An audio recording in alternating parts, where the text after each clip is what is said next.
And welcome back to KT Confidential, episode 220. Today, the guys are talking about the spring market and when does it really start?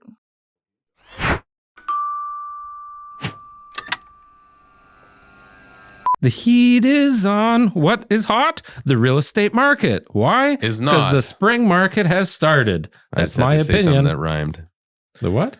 I had to say something rhymed with Not what is hot. Hot. The real estate market. Is not. It is. Is it? Well, that's what we're talking about today. Welcome to episode 220 of KT Confidential, the real estate podcast. The big debate. It's a question we get every year. Well, a lot of people always say, I hate the term spring market because it's not often in the spring. When does spring, okay, we start with this. When does spring start officially? March 21st. Is it the 21st? Okay. Because I think Christmas or the Ian's 21st. looking it up. March 20th. Oh, I was Okay. off by a day. And In that day, that could have been your opportunity. And so when people refer to the spring market, what are they referring to? Not so much a time of year as much as it is a hotter, more active real estate market. Here's what we know. The market is, and I don't know what episode we spoke about this, but a few episodes ago, we talked about best time to buy real estate. You remember that? There's 3 times of the year we refer to specifically, maybe 4. And so we know there are peaks and valleys in terms of the volume of real estate that gets transacted throughout the year. They're pretty repetitive year in, year out, despite mortgage changes, mortgage rule changes, government implementations, whatever. As a percentage, that year you'll probably still see a consistent percentage, maybe not volume, but the volume. Yes, the percentage as a volume over the course of the year. Over the course of the year, yes. Correct. And the only variables sometimes are when the buyers feel like they need to buy, and then the sellers feel, ooh, this would be a good time to sell. Right. So one thing with that is I think there's a big misconception that it's a better time to sell necessarily. We're in terms of capitalizing and getting more money. So you may have somebody in November saying, I'm going to wait until the spring market because they're expecting to get more money. Well, if that's the case, then historically you should just wait another 2 years because in the winter market of that year, 6 months, 8 months later, the house should be worth more than it was 6 months, 8 months prior. There's exceptions like last year, of course, and in 2017 where we saw a decline over the course of the year. But in most cases, at the end of the year, the house is worth more than it was at the beginning of the year. It depends how you're looking at it. If it's merely from a financial standpoint, everybody wants to buy low, sell high, right? At the end of the day, nobody wants to buy their home high and sell low. So are you looking at it merely from a financial standpoint or out of a need or potentially a want? Because in my experiences, in my own family, with our clients, once people have decided it's time to move and they start actively looking at properties, they can be triggered at any point. So here's where we are now. We're a month into the new year. Mm-hmm. December, it really slowed down quite a bit right across the GTA. Volume-wise, as a percentage-wise, it really did slow down. We were expecting it. Why did it slow down? Well, the mortgage rates went up. The holiday season was upon us. People weren't exactly confident in the market. So those that were buying or selling either had to buy or sell or found some kind of an opportunity there to transact that they felt comfortable with. Now, the inventory levels are low or much lower because there weren't enough new listings to replenish a lot of these sales. And all of a sudden, I feel like I'm sitting on the floor as like a kid and there's this guy just telling the story. Yeah, I got my flashlight out. Yeah. And all of a sudden, confidence just swooped right over the entire nation. I like it. And then the spring market had begun. So what triggers a spring market? I'd say there's a few things. One is people come out of hibernation, the weather. Maybe people recognize that, well, if I sell in March, I can close after the school year ends and enjoy summer in my new house. Well, here's the great thing as a buyer. If you do own a home and you catch the spring market early as it's starting to wind up. Yeah. As it's getting wound up. If you do that and you buy first, you might be buying on the lower side and selling on the higher side because now there's going to be an uptick in the market. It's going to be a few weeks before your property gets on the market, gets listed for sale, gets offers. So if you're now in a 2, 3, 4 week time delay and you're catching it on the upswing, your gap between your purchase price and your selling price could be narrowed down a little bit, right? Like it could be, the gap could close as opposed to what you were budgeting for or planning on in the weeks prior. So what creates I don't know. Like it's the same thing that happens year after year. You all of a sudden, and it's like a switch went off. Well, but if you look at the last 2 weeks specifically with our own listings and our own buyers, we are seeing again bidding wars. Different, but it's an indication different from the perspective of people are very mindful of how much they're spending. Exactly. Yes, I agree. They're not spending 200,000-300,000 over asking, but even if they did, it would be not just an arbitrary number. It would be an educated decision. Whereas before, people were like, whatever, I'm just going to pay whatever it takes to buy it. They don't do that anymore. Well, and before it was an arbitrary number as to what the property was actually being listed at. Right. Nobody knew what the hell it was worth and was saying, okay, this is the best. We called it a marketing price. This is the best price to market your home. Doesn't mean that's what it's worth. Yeah. Well, the only difference that has been over the course of the last 12 months is we've seen 7 interest rate hikes last year. And when this airs, we will have just had another one, most likely. Oh, do you want to? So we're recording this before that interest rate hike. Today is my watch is dead. It doesn't matter. 19th. Do we want to predict? Well, I will just use other people's predictions because they are the intelligent, educated professionals. And so are you.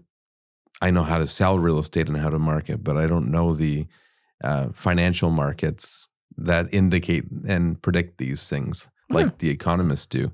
But everyone is... Oh, yeah, because they've been so good in the past predicting. Well, they at least can have their hypothesis is this podcast is 4 years old. If you look back at our guesses, they are probably a little bit more accurate.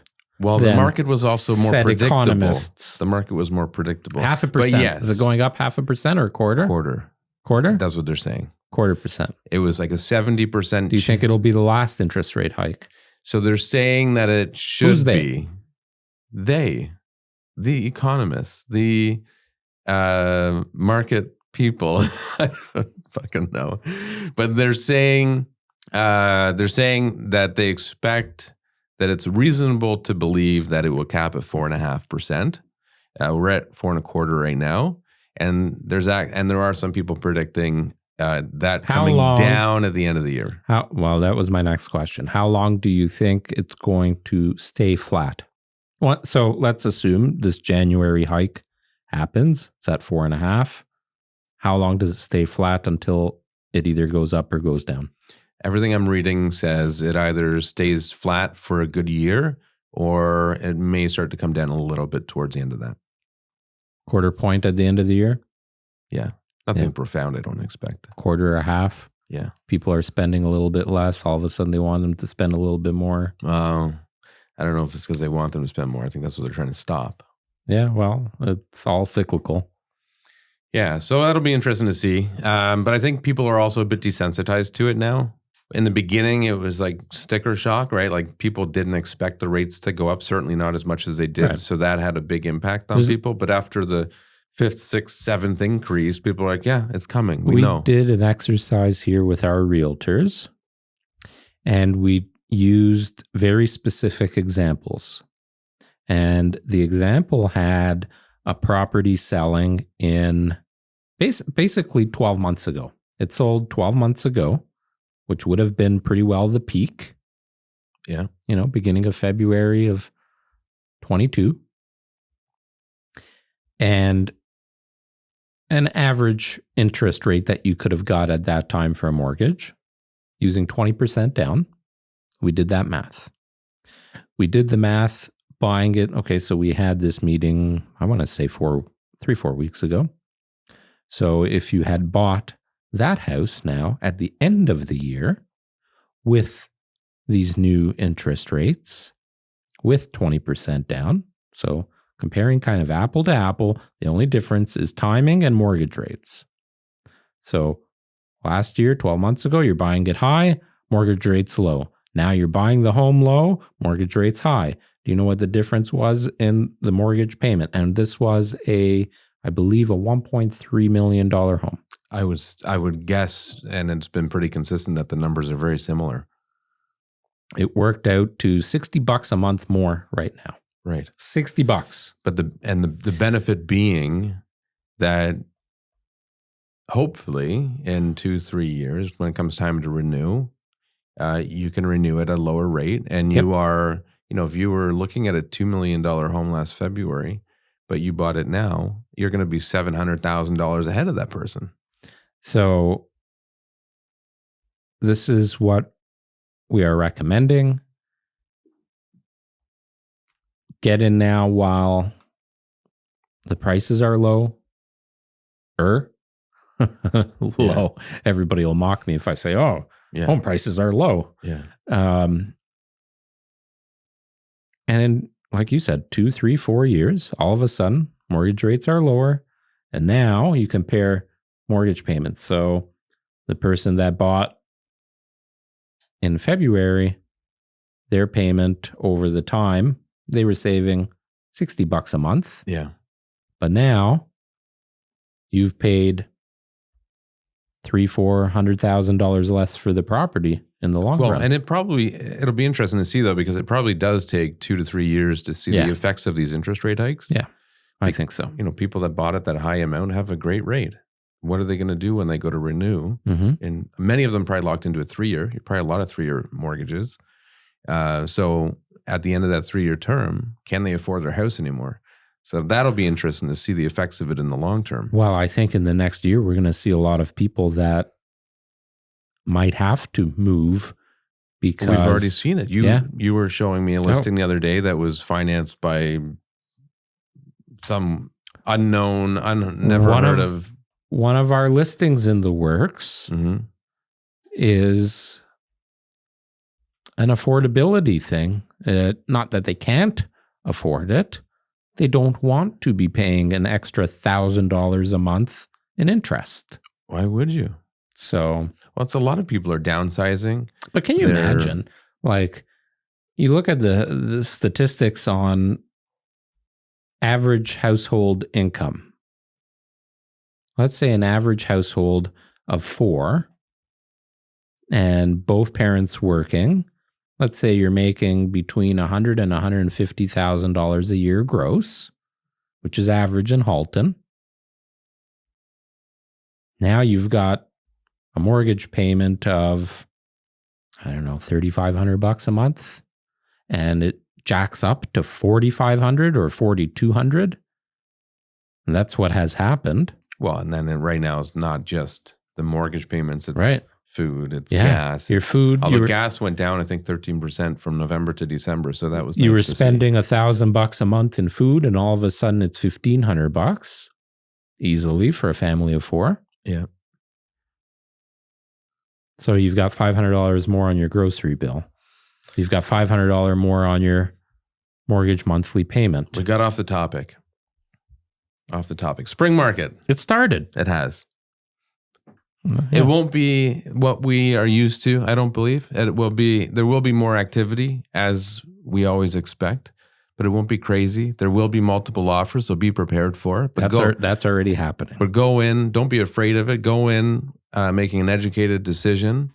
Many of the multiple offers that we have seen and been involved in still end up under the asking price. So it's all about just working with a real estate agent that's educating you and helping you understand why they would suggest making an offer of X amount. From a seller's perspective, it's a great time to capitalize on the additional eyeballs on your home.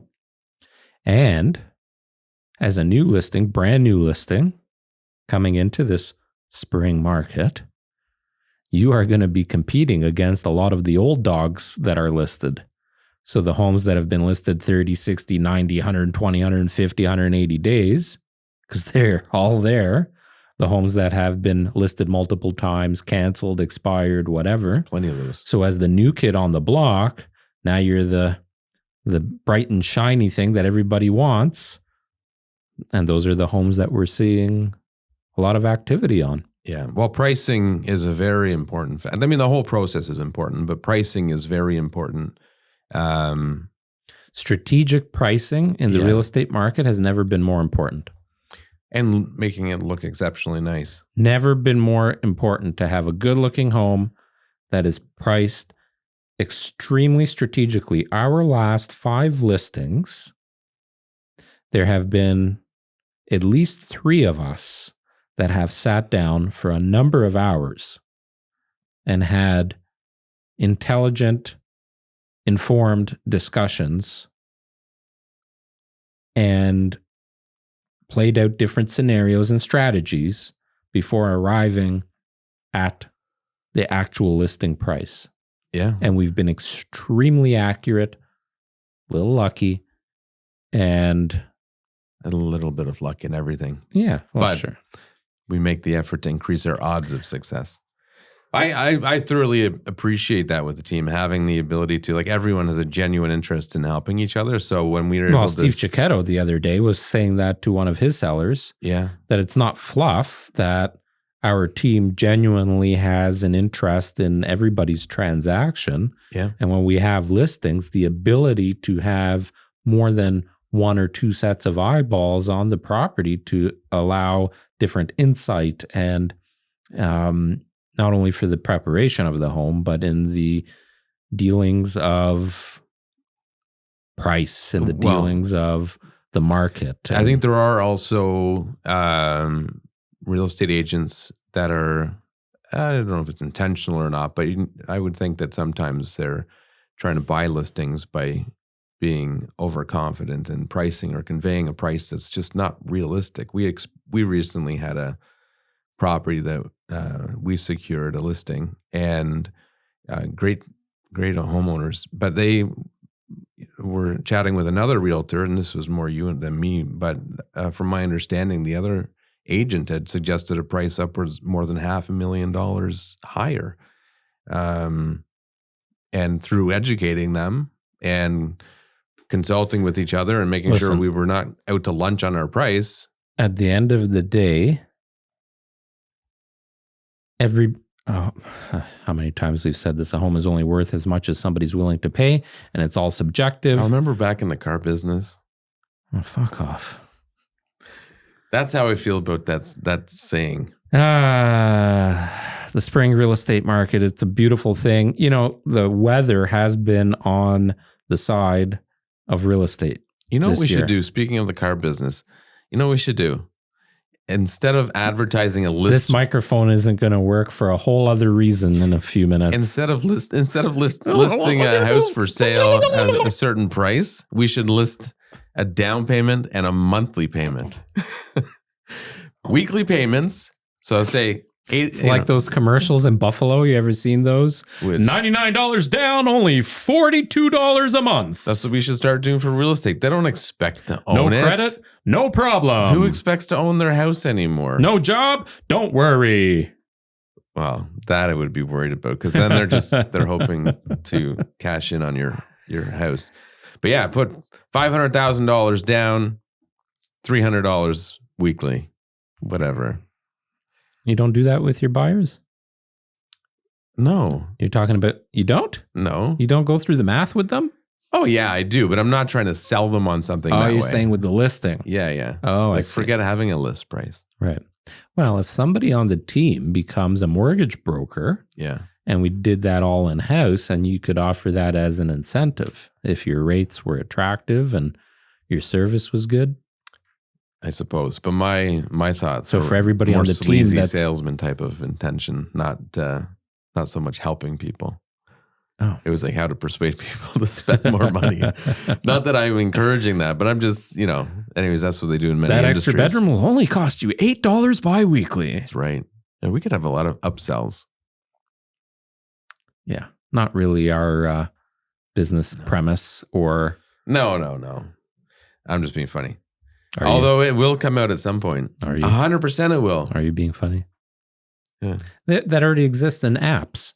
Like if you look at it, some of the apps out there, some of the popular apps, it gives you payments right there. So people are doing it at home themselves anyway. Yeah. Hey, honey, see, this one will only cost us $3,200 a month. This one, $3,000. Yeah. I don't know. Anyway, spring market, it started. It's good. A big snowstorm might affect it. If we get like a shitstorm with 3 feet of snow all of a sudden, there hasn't been much snow all year. Yeah. That could put a little kink in things. Maybe. But yeah, things are good. Thanks for the chat. Yeah, you're welcome. Goodbye. Bye. All right, you guys, that's it for today. Thanks for watching or listening. Make sure you follow along, hit subscribe, and that bell. Bye.